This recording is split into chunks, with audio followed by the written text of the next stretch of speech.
Alright, now welcome back to 1d8+1. In that sense, I've been toying around when explaining this, and there's a lot to explain. Here, it's kind of simple. Did the same thing with Rogue and rose-colored glasses. Did other talents of other class, the heal skill versus the curing type thing. And you're looking at talents in that type of sense, broken down amongst their character class, or their depth of progression type thing. And you've got blue, red, green, black, and white. And that depth of progression sometimes is really what it means. If you can say it once, then that's as much depth as you need. Like use magic device is that much progression in that type of sense. But it's not use magic device with class ability, and class ability with that type of progression, like in learning elementalist or something like that, or learning ride skill, or learning a certain form of magic like nightmare spinner or a fire specialist or anything like that, because you have the use magic device. A use magic device will give you more fire specialty than any fire special class ever invented with class ability per level type thing. That's not the case. And so in that type of sense, depth-wise, I took the back of a magic card, which has blue, red, green, black, and white, and then in that type of sense, I started looking at the depth of what their colors did as a talent. And as a talent, like black had speed, hand elimination, land destruction, the hippie spec, and the black knight. And white had defense, first strike, healing and resurrection, clerics, knights, and Sarah Angel. Red had fireball, lightning bolt, disintegrate, fissure, stone rain, giant tossing, orcs, and goblins.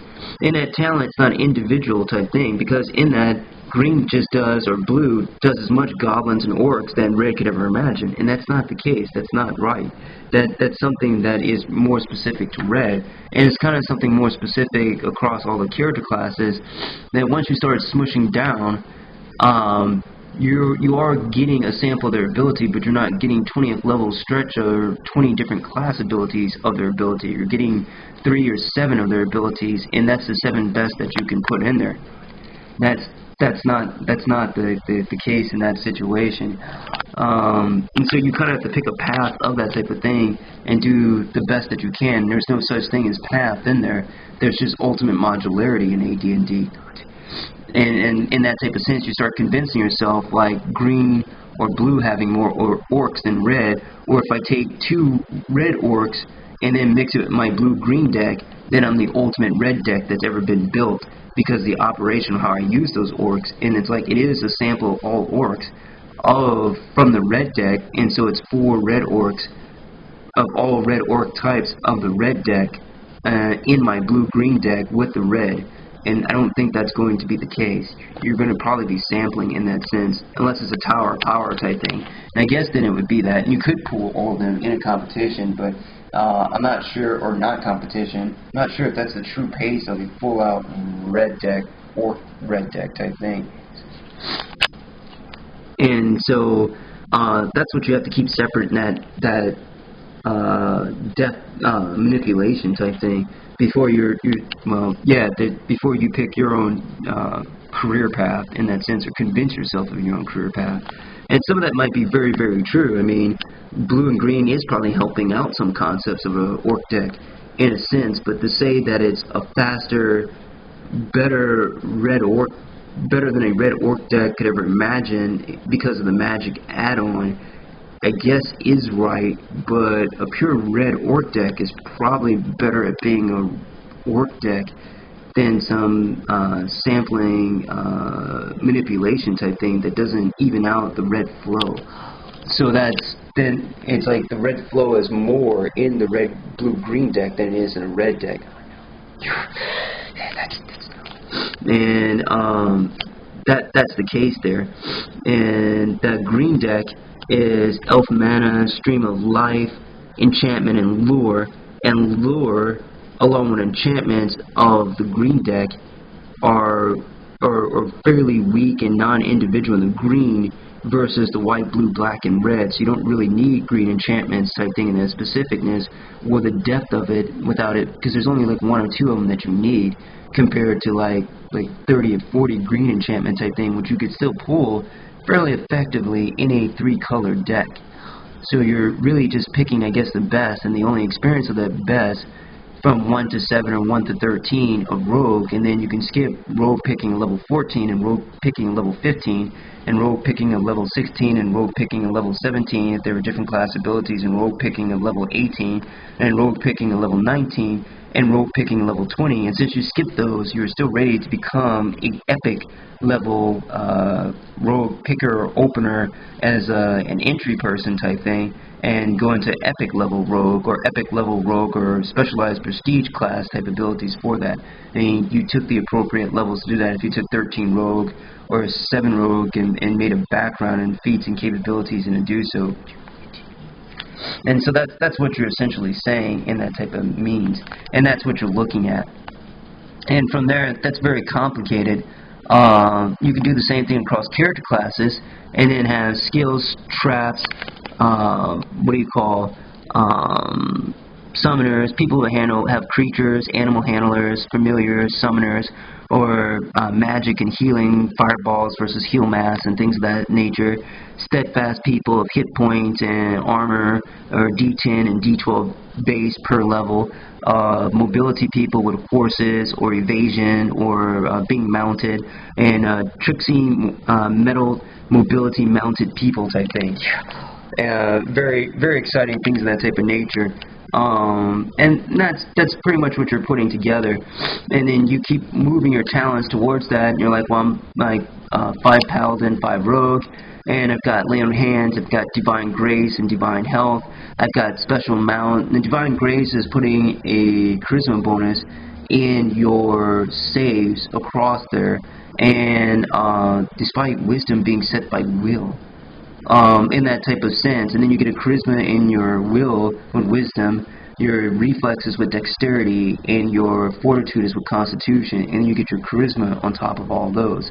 And that would mean that you could drop all the stats that go in there and just use charisma as your high type thing and make an 18 charisma paladin. So you wouldn't need a reflex and to add on with it, and you wouldn't need a will, and you wouldn't need a constitution either.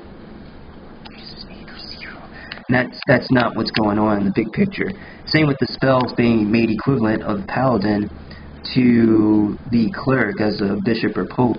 I think Paladins in their third is Cure Serious, and that's a spell level which is equivalent of the Cleric one, but Paladins don't get their third Cure Serious and the rest of the background to that to like 11th or 10th level.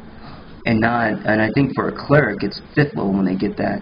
So it's like half strength of that, and the caster level is half strength in Paladin of that too, just like Ranger is. A lot of people forget that. It's not where they start for casting, it's the ruling in the book. It's very complicated, but it's not complicated in that type of sense. So when that occurs, you've got to set yourself right on that. And because when you want to think of righteousness, and to think of Thayan Knights, and to think of the true power of Paladins and their righteousness and their ability to set right in the world compared to Clerics being the golf caddy type thing, then I don't have much respect for golf caddies, and I don't think that golf caddies set more than the actual person shooting, but it's kind of the other way around. Paladins really spend more time martial training and smiting type thing than they actually do with book casting type thing, and that kind of goes to the Cleric. And they kind of gave that award to Paladins because of the righteousness and the rose-colored power type thing of them compared to the Clerics in the sense that they are even, and they are not.